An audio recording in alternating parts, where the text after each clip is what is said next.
بسم اللہ الرحمن الرحیم۔ السلام علیکم۔ حضرت حلیمہ سعدیہ رضی اللہ عنہا نے آقا کریم صلی اللہ علیہ وسلم کی پرورش کی، جو آپ صلی اللہ علیہ وسلم کی دائی مبارک بھی رہی ہیں اور ان کی رضائی والدہ بھی رہی ہیں۔ آپ صلی اللہ علیہ وسلم کی عمر مبارک 3 برس تھی جب آپ صلی اللہ علیہ وسلم نے حضرت حلیمہ سعدیہ رضی اللہ عنہا سے ایک بار فرمایا، اماں میرے بھائی روزانہ کہاں جاتے ہیں؟ حضرت حلیمہ سعدیہ رضی اللہ عنہا نے کہا، بیٹا یہ بکریاں چرانے جاتے ہیں۔ رسول اللہ صلی اللہ علیہ وسلم نے فرمایا، اماں میرا بھی دل کرتا ہے کہ میں بھی اپنے بھائیوں کے ساتھ بکریاں چرانے جاؤں۔ حضرت حلیمہ سعدیہ رضی اللہ عنہا نے کہا، نہیں بیٹا، آپ بہت نرم و نازک ہو، آپ کو دھوپ لگ جائے، اتنا پیارا اور حسین آپ کا چہرہ مبارک ہے، آپ تو میرے شہزادے ہیں، میں آپ کو تکلیف نہیں پہنچا سکتی۔ آپ کے نرم و نازک قدم مبارک پر کوئی پتھر لگ جائے یا پھر کوئی کانٹا چبھ جائے، کیونکہ آپ اتنے چھوٹے سے ہیں اور یہ بات میں برداشت نہیں کر سکتی۔ تو آپ رضی اللہ عنہا کی بیٹی شیمہ جو ساتھ کھڑی تھیں کہنے لگیں، اماں آپ دھوپ کی بات کرتی ہیں، جب کبھی میں بھائی محمد کے ساتھ بکریاں چرانے جاتی ہوں تو آسمان سے بادل آ کر ہم پر سایہ کرتے ہیں۔ رسول اللہ صلی اللہ علیہ وآلہ وسلم نے جب یہ بات سنی تو اصرار کیا۔ حضرت حلیمہ سعدیہ رضی اللہ عنہا نے اجازت دے دی۔ رسول اللہ صلی اللہ علیہ وسلم اپنی منہ بولی بہن شیمہ کے ساتھ جنگل کی طرف بکریاں چرانے چلے گئے۔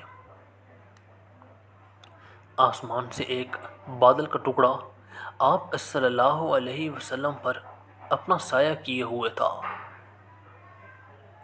4-5 دن تو حضور صلی اللہ علیہ وسلم جنگل میں بکریاں چرانا جاتے رہے۔ ایک دن حضرت حلیمہ سعدیہ رضی اللہ عنہا نے آپ کو روک دیا، بیٹا محمد آج کے بعد تم نے بکریاں چرانے نہیں جانا، کیونکہ اب میں آپ کو کوئی تکلیف میں نہیں دیکھ سکتی اور نہ ہی کسی قسم کا کوئی خطرہ مول لے سکتی ہوں۔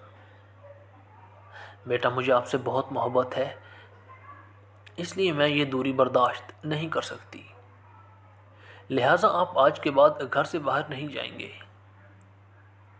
آپ صلی اللہ علیہ وسلم کو جب حلیمہ سعدیہ رضی اللہ عنہا نے روک دیا تو ایک دن بھی گزر گیا، دوسرا دن بھی گزر گیا، تیسرا دن بھی گزر گیا اور آپ صلی اللہ علیہ وسلم جنگل میں بکریاں چرانے نہیں گئے۔ تیسرے دن حلیمہ سعدیہ رضی اللہ عنہا کا بیٹا روتا ہوا آیا۔ اماں حلیمہ نے پوچھا، بیٹا کیا ہوا، کیوں رو رہے ہو؟ بیٹے نے کہا کہ ہماری بکری کو شیر اٹھا کر لے گیا ہے۔ جب حضرت حلیمہ سعدیہ رضی اللہ عنہا نے یہ بات سنی تو ان کی آنکھوں میں آنسو آ گئے۔ آپ صلی اللہ علیہ وسلم نے حضرت حلیمہ سعدیہ رضی اللہ عنہا کی آنکھوں میں آنسو دیکھے تو رخ انور سے بھی آنسو بہنے لگے۔ بچپن سے ہی آپ صلی اللہ علیہ وسلم کا دل نرم و نازک تھا، کسی کو دکھ برداشت نہیں ہوتا تھا۔ آپ صلی اللہ علیہ وسلم کہنے لگے کہ اماں روتی کیوں ہیں؟ حلیمہ سعدیہ نے کہا کہ بیٹا محمد میری بکری کو جنگل میں موجود شیر جو اٹھا کر لے گیا ہے۔ رسول اللہ صلی اللہ علیہ وسلم نے فرمایا، میری پیاری ماں رو نہیں، ہم ابھی اپنی پیاری بکری کو واپس لے کر آتے ہیں۔ حضرت حلیمہ سعدیہ رضی اللہ عنہا منع کرتی رہیں، لیکن سرکار نے کہا نہیں، ہم ابھی آتے ہیں۔ بستی سے جنگل کی طرف جب آپ صلی اللہ علیہ وسلم آئے تو آواز دی، اے جنگل کے شیروں، میری ماں حلیمہ کی بکری واپس کر دو۔ بس اتنا فرمانا تھا کہ جنگل کے شیر دوڑتے ہوئے حضرت حلیمہ سعدیہ رضی اللہ عنہا کی بکری ساتھ لیتے ہوئے آئے اور جھک کر آپ کو سلام کیا اور آپ صلی اللہ علیہ وسلم کے قدموں میں بیٹھ گئے۔ پھر ادب سے کہنے لگے کہ آپ صلی اللہ علیہ وسلم پر ہماری جان قربان۔ آپ نے فرمایا، اے شیروں، کیا تمہیں بھی نہیں پتہ تھا کہ یہ بکری ہماری ماں کی ہے؟ بتاؤ تم نے ہماری ماں کو تکلیف کیوں دی؟ وہ رو رہی تھیں، تم نے کیوں ان کی بکری کو اٹھایا؟ شیروں نے عرض کیا کہ اے اللہ کے حبیب صلی اللہ علیہ وسلم، آپ جنگل میں بکریاں چرانے کے لیے آتے تھے تو ہم چھپ چھپ کر آپ کا دیدار کرتے تھے، آپ کے حسن و جمال کو دیکھتے تھے، کائنات بنانے والے نے اپنا محبوب کیسا بنایا ہے۔